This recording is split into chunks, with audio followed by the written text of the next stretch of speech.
Jadi selain Muslim, selain Islam, ada identitas tambahan, itu partai muda. Maka saya usulkan ada tagline, yang muda yang berumat.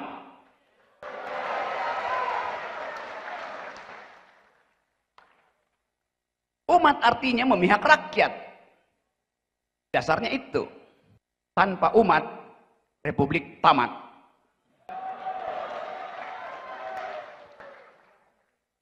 Itu yang disebut politik identitas. Jadi resmikan saja bahwa partai ini berbasis identitas. Supaya ada pembeda. Umat yang berotak. Otak pasti ngundang otak. Dengkul ngundang dengkul.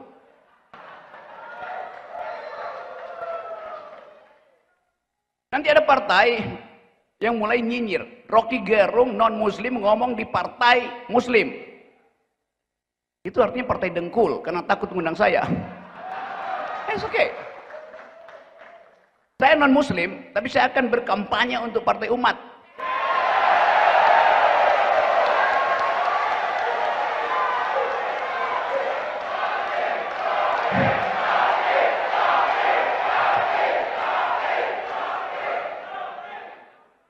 Kita akan kampanye dengan argumen, bukan dengan sentimen.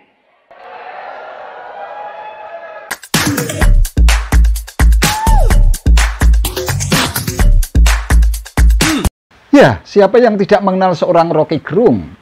Secara akademik, sesungguhnya ia hanya memiliki kualifikasi ijazah S1. Namun harus diakui Rocky Gerung memiliki kelebihan, yakni punya nyali berteriak, percaya diri, berani mengkritik dan melawan penguasa, merasa paling benar, bahkan sok menguasai apa saja meski bukan ranah keahliannya. Sebagai non-muslim, maaf bukan bermaksud menyinggung soal agama ya, Rocky pun tidak pernah menolak untuk diundang memberikan maudhu hasanah alias berceramah. Bahkan dengan sangat pede ia tak segan-segan memosisikan dirinya seperti seorang ustadz yang sudah belajar di pondok pesantren puluhan tahun. Wow. Nah, dalam konteks seperti itu, kloplah sudah kalau Amin Rais dan menantunya Ridho Rahmadi mengundang Rocky Gerung pada acara Rakernas Partai Umat pada tanggal 13 hingga 15 Februari 2023 yang lalu. Seperti dalam video yang kita simak tadi, Rocky Gerung tampak sekali mendewakan otak dengan mendefinisikan apapun menggunakan terminologi otaknya sendiri tanpa menggunakan rujukan yang sahih. Kosakata umat misalnya, ia cenderung menggunakan definisinya sendiri. Ketika ia mengusulkan tagline yang muda yang berumat, dia mendefinisikan umat artinya memihak rakyat. Padahal dalam Kamus Bahasa Indonesia, umat itu artinya yang pertama para penganut, pemeluk, pengikut suatu agama atau penganut, pengikut Nabi. Yang kedua, umat juga bisa bermakna makhluk manusia. Lantas logikanya bagaimana kalau umat dibubui prefix atau awalan ber menjadi berumat? Nah, merujuk pada dasar pengertian itu, tagline yang muda yang berumat kalau diartikan yang muda yang memihak rakyat sangatlah tidak tepat, baik secara harfiah maupun sintaksis. Tagline tersebut bisa jadi hanya ada dalam ruang pemikiran Rocky Gerung dan para pengikutnya. Lantas Rocky Gerung juga seenaknya menggunakan terminologi politik identitas dalam praktek propaganda politik Partai Umat. Ia juga tidak mau melihat dan menengok sejarah politik identitas negeri ini yang nyata-nyata sangat mengancam dan membahayakan nilai kerukunan dan kesatuan bangsa. Tentu kita masih ingat dengan situasi sosial yang terjadi pada Pilkada DKI Jakarta 2017 yang lalu.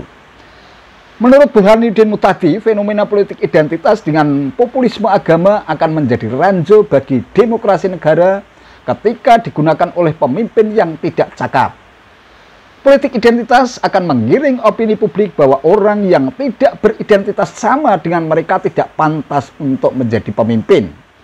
Ini tentu saja menyebabkan kaum minoritas akan kehilangan hak yang sama dalam pemerintahan negara, khususnya dalam ranah pemilu maupun pemilihan, serta dikhawatirkan secara lambat laun akan mencederai demokrasi.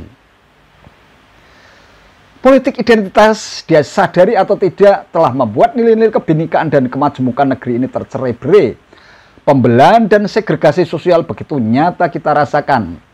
Praktek politik yang sangat erat kaitannya dengan politik sara pada akhirnya meluluh lantakkan seni-seni kehidupan berbangsa dan bernegara hingga memunculkan rangkaian kebencian antar individu dan antar kelompok yang nyaris tak berujung.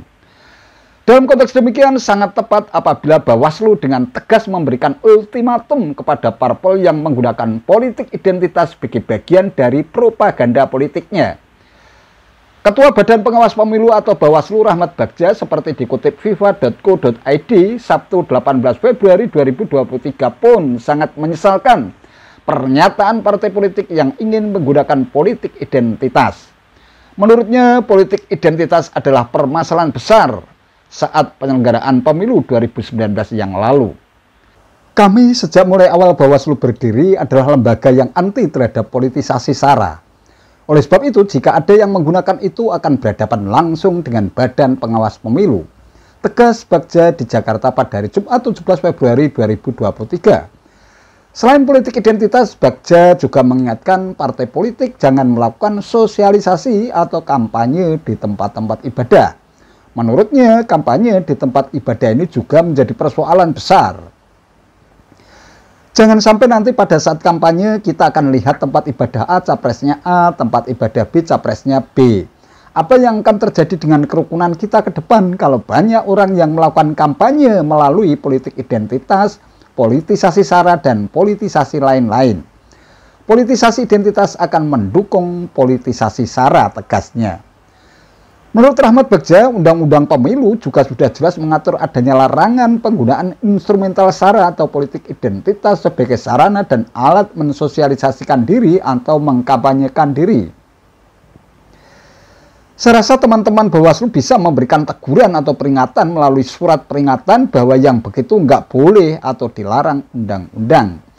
Kami akan memberikan sanksi. Pertama tentu teguran kepada yang bersangkutan. Kami harapkan tidak melakukan hal tersebut kembali, tegas Ketua Bawaslu. Ya, jika kita menggunakan pernyataan Rocky Gerung terkait politik identitas sebagai rujukan, jelas akan menjadi ironi di negeri kita yang menjadikan demokrasi sebagai bagian dari kedaulatan rakyat. Nilai-nilai kerukunan, perdamaian, dan kesatuan bangsa bisa terancam oleh praktek politik identitas beraroma SARA. Ketika tempat ibadah digunakan sebagai tempat kampanye politik dan identitas keagamaan dicampur adukan dengan persoalan politik, maka yang terjadi kemudian adalah gesekan dan friksi sosial antar sesama sebagai efek yang muncul akibat mencampur adukkan pilihan politik dengan identitas keagamaan dan atribut-atribut primordial lainnya.